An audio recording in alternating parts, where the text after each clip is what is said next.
पीक कर्ज असेल, कर्जमाफी असेल, अनुदानाच्या घोटाळ्याच्या संदर्भात माहिती असेल, हे निवेदन घेऊन आम्ही कलेक्टर ऑफिसला गेलो। 2 दिवसांपूर्वी जालन्यामध्ये पंकजा मुंडे यांच्या उपस्थितीमध्ये जिल्हा नियोजन समितीची बैठक पार पडली आणि बैठकीनंतर एक शेतकरी पंकजा मुंडे यांना निवेदन देण्यासाठी जात असताना पोलिसांनी या आंदोलकाला शेतकऱ्याला धक्काबुक्की केल्याचं समोर आले आणि याच निषेधार्थ आज जालन्यामध्ये जिल्हाधिकारी कार्यालयावर शेतकऱ्यांनी निदर्शने केलेली आहे। जवळपास तासभर जिल्हाधिकारी कार्यालयासमोर ठिय्या आंदोलन करून या पोलीस निरीक्षकाची निषेध नोंदवलेला आहे आणि या पोलीस निरीक्षकाचं निलंबन करावं अशी मागणी जी ती शेतकरी करत आहे। आपल्यासोबत त्या दिवशी ज्या शेतकऱ्याला धक्काबुक्की झाली तो स्वतः शेतकरी देखील आहेत। त्या दिवशी नेमकी काय झालं होतं, का धक्काबुक्की केली? पोलीस म्हणतात तुमच्याकडे काहीतरी आक्षेपार्ह वस्तू होती त्यामुळे पोलिसांनी तुम्हाला ताब्यात घेतलं।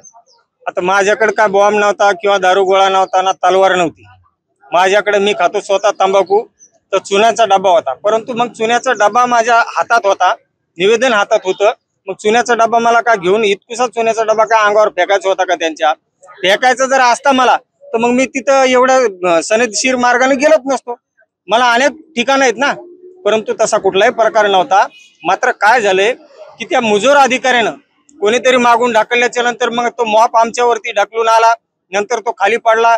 SP साहेबांना देखील त्याला कळवलं, समज दिली की सोडून दे बाबा। कलेक्टर साहेबांना देखील समज दिली की सोडून दे बाबा। परंतु त्या अधिकाऱ्यानं माझी गचुंडी त्या ठिकाणी जवळपास 10 फूट मला फरफटत नेलं आणि त्यानंतर मात्र पत्रकार बांधव जेव्हा पळत आले तर पत्रकार बांधव सुटी काढत असताना त्यांच्यावरती देखील आरेरावाची भाषा त्यांनी केली। म्हणजे एवढे पावर याला कुठून आलेत? आमची मागणी ती आहे की जर समजा SP सांगतोय जाऊ दे, कलेक्टर सांगतोय जाऊ दे, मग याच्याकडे पावर कुठून आली? कुठंतरी याचं आणि पालकमंत्र्याचं साठलोट आहे।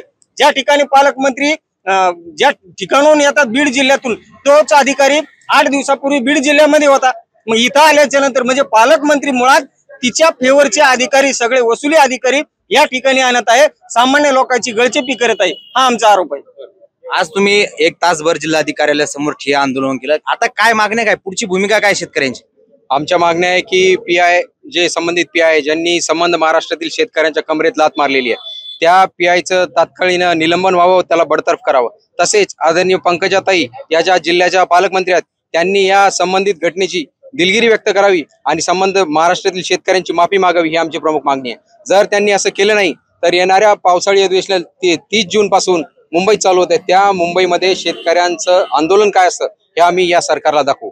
नक्कीच हे काही शेतकरी आपल्या सोबत होते। खरं तर 2 दिवसांपूर्वी जालन्यामध्ये जिल्हा नियोजन समितीची बैठक झाली आणि बैठकीनंतर एक शेतकरी जेव्हा पालकमंत्र्यांना निवेदन द्यायला जात होते तेव्हा त्या शेतकऱ्याला पोलिसांनी धक्काबुक्की केल्याचं समोर आले। पोलिसांची बाजू अशी आहे की त्या शेतकऱ्याजवळ काहीतरी आक्षेपार्ह वस्तू होती त्यामुळे पोलिसांनी त्या शेतकऱ्याला ताब्यात घेतल्याचं पोलिसांचं म्हणणं आहे। मात्र शेतकऱ्यांनी पोलिसांचा हा दावा फेटाळला असून चुन्याची डब्बी ही आक्षेपार्ह वस्तू असू शकते का असं देखील शेतकऱ्याचं म्हणणं आहे। त्याचबरोबर पालकमंत्री पंकजा मुंडे यांनी जर शेतकऱ्यांच्या मागणीची दखल घेतली नाही तर येणाऱ्या पावसाळी अधिवेशनामध्ये मोर्चा काढू असा इशारा देखील यावेळी शेतकऱ्यांनी दिला आहे।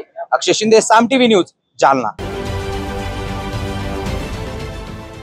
देश विदेशातील प्रत्येक घडामोडींचे लाईव्ह अपडेट मिळवण्यासाठी आता साम TVच्या सर्व सोशल मीडिया प्लॅटफॉर्मला लाईक, फॉलो आणि सबस्क्राईब करा।